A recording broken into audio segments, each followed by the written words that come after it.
Good morning students, मैं रोहित आज की अपनी ऑनलाइन क्लासेस में आपका स्वागत करता हूं। आई होप कि आप सभी अच्छे होंगे और आप अपनी पढ़ाई अच्छे से कर रहे होंगे। आपको जो होमवर्क दिया था वो आपने कंप्लीट कर लिया होगा। आज हम फिर से अपने क्लासेस को रेगुलर स्टार्ट कर रहे हैं। आज की अपनी क्लास है क्लास 9th फिज़िक्स। ठीक है, आज हम फिज़िक्स स्टडी करेंगे। फिज़िक्स का आज टॉपिक पढ़ेंगे हम वर्क एंड एनर्जी।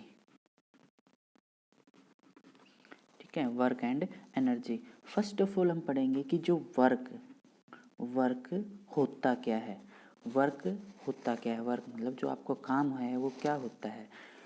ठीक है, अगर मैं डेली लाइफ की बात करूं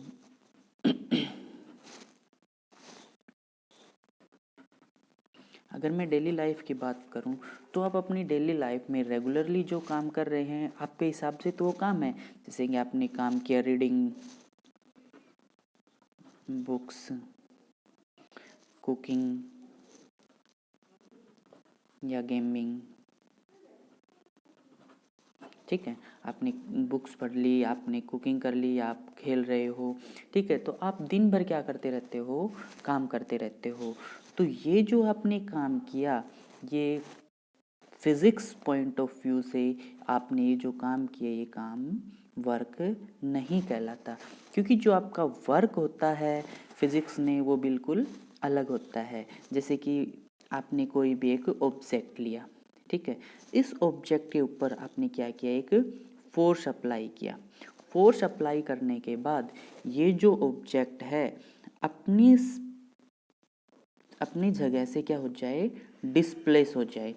ठीक है, ऑब्जेक्ट क्या हो जाए, अपनी जगह से डिस्प्लेस हो जाए। आपने ये ऑब्जेक्ट लिया, ठीक है, जो पोजीशन ए के ऊपर है उसके बाद आपने इस ऑब्जेक्ट के ऊपर क्या कर दिया, फोर्स अप्लाई किया। फोर्स अप्लाई करने के बाद इस ऑब्जेक्ट में क्या हुआ, मोशन प्रोड्यूस हुआ। मोशन प्रोड्यूस होने से ये ऑब्जेक्ट क्या होगा, इसने कुछ डिस्प्लेसमेंट ट्रेवल की और ये पॉइंट किसके ऊपर आ गया, बी के ऊपर। किस पॉइंट पर पहुंचा, पॉइंट बी के ऊपर। अब जब ऑब्जेक्ट अपनी पोजीशन चेंज कर रहा है तो आप कहेंगे वर्क इज डन, कि यहाँ कोई काम हुआ है। यानी कि यहाँ से हमें वर्क डन की क्या डेफिनेशन मिली कि work is done when a force produce motion. यानी कि आपका वर्क डन होगा जब कोई ऑब्जेक्ट क्या करेगा, मोशन प्रोड्यूस करेगा। ठीक है, या फिर सेकंड डेफिनेशन लेंगे तो क्या होगा, work is said to be done whenever a force is applied on a body. जब भी हम किसी बॉडी के ऊपर फोर्स अप्लाइड करेंगे and body displaced in the direction of force. अब जो बॉडी है वो किसकी डायरेक्शन में मूव करे, फोर्स की डायरेक्शन में क्या करे, मूव करे। जैसे कि हमने इस साइड फोर्स लगाया था और ऑब्जेक्ट भी आपका क्या होगा, इसी साइड क्या हो गया, मूव हो गया। तो क्या कहें, वर्क इज डन। तो ऐसे हम वर्क डन का अगर फॉर्मूला पढ़ेंगे, वर्क डन, तो वर्क डन को हम करेंगे W से रिप्रेजेंट। ठीक है, तो यहाँ से क्या क्लियर हुआ, वर्क डन का formula force multiply by displacement. ठीक है, force multiply by displacement. Force को मैंने लिख दिया F और डिस्प्लेसमेंट मैंने लिख दिया S।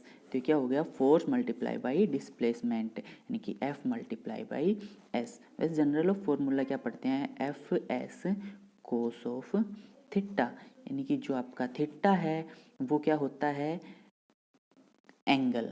यानी कि एंगल बिटवीन, जो आपका थीटा है वो क्या होगा, angle between force and displacement. Displacement और फोर्स के बीच आपका जो एंगल होगा वो क्या कहलाएगा, आपका कोस ऑफ थीटा। ठीक है, आगे पढ़ेंगे हम, आपका यहीं से क्लियर हो जाएगा कि मेनली एफ और एस से, फोर्स इनटू डिस्प्लेसमेंट से। ठीक है, अब जो आपका वर्क डन है, आपका जो वर्क डन है वो मेनली किसके ऊपर डिपेंड कर रहा है, टू फैक्टर्स के ऊपर।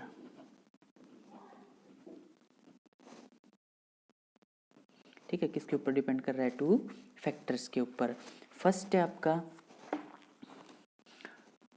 Work is directly proportional to force. यानी कि एक तो आपका किसके ऊपर डिपेंड कर रहा है, फोर्स के ऊपर। ठीक है, यानी कि आप जितना फोर्स लगाओगे आपका वर्क उतना ही हो जाएगा। ए फोर्स, जैसे कि ए force is applied on the object, ठीक है, जब आप किसी ऑब्जेक्ट के ऊपर क्या कर रहे हो, फोर्स अप्लाइड कर रहे हो। सेकंड क्या होगा, डिस्प्लेसमेंट, यानी कि क्या होगा, जब आप ऑब्जेक्ट के ऊपर फोर्स लगाओगे तो क्या होगा, वो कुछ डिस्प्लेसमेंट ट्रेवल करेगा, यानी कि क्या होगा, the object is displaced from its original position, तो ऑब्जेक्ट क्या हो जाएगा, अपनी ओरिजिनल पोजीशन से डिस्प्लेस्ड हो जाएगा, ठीक है, तो ऑब्जेक्ट अपनी ओरिजिनल पोजीशन से क्या हो जाएगा, डिस्प्लेस हो जाएगा। क्लियर। अब देखो आपने पढ़ा था कोस के ऊपर, कोस थीटा, ठीक है, कोस तो कोई भी एक ट्रिग्नोमेट्रिक फंक्शन है, थीटा क्या होगा आपके पास, कोई एंगल, ठीक है। जब आपने किसी ऑब्जेक्ट के ऊपर फोर्स लगाया और फोर्स लगाने के बाद वो ऑब्जेक्ट उसी डायरेक्शन में मूव कर रहा है, फोर्स की डायरेक्शन में, यानी कि फोर्स भी और जो आपके डिस्प्लेसमेंट भी दोनों की क्या है, सेम डायरेक्शन है, यानी कि दोनों के बीच, फोर्स एंड डिस्प्लेसमेंट के बीच आपके क्या है, एंगल क्रिएट नहीं हो रहा, तो क्या होगा, कोस कितने डिग्री का बन गया आपके पास, 0 डिग्री का, और कोस 0 डिग्री क्या होता है आपके पास 1। तो आपको ये सभी कोस की वैल्यूज़ याद करनी होंगी, जैसे कि आप 10th क्लास में पढ़ोगे ट्रिग्नोमेट्रिक, उसके अंदर आपको वैल्यूज़ याद करवा दी जाएंगी, ठीक है। अभी आपको बस इतना ही करना है, फोर्सेज किसके इक्वल होता है, वर्क डन किसके इक्वल होता है, फोर्स मल्टीप्लाई बाई डिस्प्लेसमेंट। अब हम पढ़ते हैं कि इसकी यूनिट, जो वर्क डन की यूनिट क्या होती है, वर्क डन क्या होता है, फोर्स मल्टीप्लाई बाई डिस्प्लेसमेंट। अब जो फोर्स है, फोर्स की यूनिट क्या होती है, न्यूटन, ठीक है, आपने पढ़ा था फोर्स की यूनिट क्या कहलाती है, न्यूटन, और डिस्प्लेसमेंट की क्या हो जाएगी, मीटर। तो जो वर्क डन की जो एसआई यूनिट होती है वो क्या होती है आपके पास, न्यूटन मीटर, ठीक है। तो इसको हम न्यूटन मीटर को हम क्या लिख सकते हैं, एसआई यूनिट जूल, ठीक है, इसको क्या लिख सकते हैं, जूल, जिसको हम जूल को हम जे से रिप्रेजेंट करते हैं। तो वर्क डन की जो एसआई यूनिट हो गई वो आपके पास क्या आ गई, हमारे पास जूल, ठीक है। ऐसे ही अगर हम इसकी सीजीएस यूनिट पढ़ेंगे तो सीजीएस यूनिट क्या होगी वर्क डन की, अर्ग, ठीक है, क्या हो जाएगी सीजीएस यूनिट वर्क डन की अर्ग, ठीक है। अब यहाँ से आता है कि जो आपके पास वर्क डन है वो स्केलर है या वेक्टर क्वांटिटी है, ठीक है, जो आपका वर्क डन है वो स्केलर क्वांटिटी है या वेक्टर क्वांटिटी है।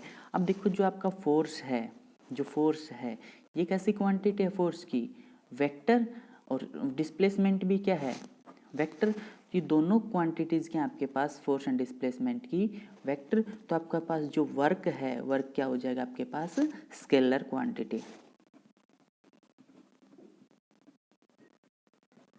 तो वर्क डन क्या हो जाएगा आपके पास, स्केलर क्वांटिटी। तो यहाँ से क्लियर हो कि जो वर्क डन है वो क्या आपके पास एक स्केलर है, और यहाँ से हमारे पास जो वर्क डन है उसकी यूनिट भी पता चल गई हमें, एसआई यूनिट क्या होती है वर्क की, जूल, और सीजीएस यूनिट क्या कहलाएगी, अर्ग, यानी कि यहाँ से जो 1 जूल है वो किसके इक्वल होगा, 10⁻⁷ अर्ग। अगर आपसे क्वेश्चन पूछ ले कि जूल और अर्ग में क्या रिलेशन है, तो 1 जूल किसके इक्वल होगा, 10⁻⁷ अर्ग, ठीक है। तो 1 जूल 10⁻⁷ अर्ग के ऊपर हो गया। अब हमें पढ़ा था कि जो वर्क की यूनिट थी जूल, ठीक है, अगर पूछे कि डिफाइन 1 जूल, अगर आपको 1 जूल को डिफाइन करना हो, ठीक है, 1 जूल को हम कैसे डिफाइन करेंगे, देखो आपका जो 1 जूल है वो क्या होगा, वर्क क्या होता है, फोर्स इनटू डिस्प्लेसमेंट, वर्क आपने लेना है 1 जूल, तो फोर्स कितना होगा आपके पास 1 न्यूटन, एंड डिस्प्लेसमेंट कितनी होनी चाहिए 1 मीटर, ठीक है। तो 1 जूल क्या होगा, 1 joule work is said to be done on an object when a force is 1 newton displace, क्या कह रहा है कि आपको एक 1 न्यूटन फोर्स डिस्प्लेस करना है by 1 metre along the line of action of the force, और आपको कितनी डिस्टेंस ट्रेवल करनी है 1 मीटर, कहाँ, फोर्स की डायरेक्शन के अंदर, तो क्या कहलाएगा आपके पास 1 जूल वर्क डन कहलाएगा, ठीक है। धन्यवाद स्टूडेंट्स, अब मिलते हैं आपको नेक्स्ट क्लास में, ठीक है। अच्छे से आप अपनी पढ़ाई करना और जो आपको जो काम दिया है वो आप अच्छे से कंप्लीट करना।